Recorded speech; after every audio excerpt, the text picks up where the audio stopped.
ప్రియ దేవుని యొక్క బిడ్డలారా, సహోదరి సహోదరులారా, దైవ ప్రజలారా, క్రైస్తవ జీవితములో క్రైస్తవుడికి క్రైస్తవురాలుకు నీవు నేను దేవునికి ఏమి సమర్పించాలి అంటే మన యొక్క హృదయములను దేవునికి సమర్పించాలి మొట్టమొదటిగా. రెండవదిగా కృతజ్ఞత స్తుతులు చెల్లించాలి.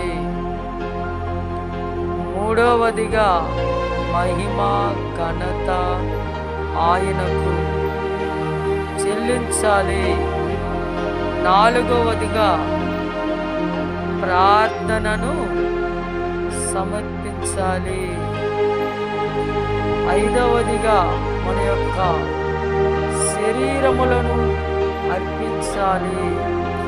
ఆరవదిగా మనకున్నటువంటి ధనమును అర్పించాలి.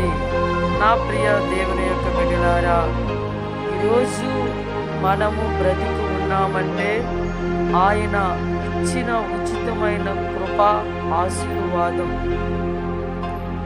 మరి ఒక విశ్వాసిగా నీవు ఆయనకు ఏమి ఇస్తున్నావు?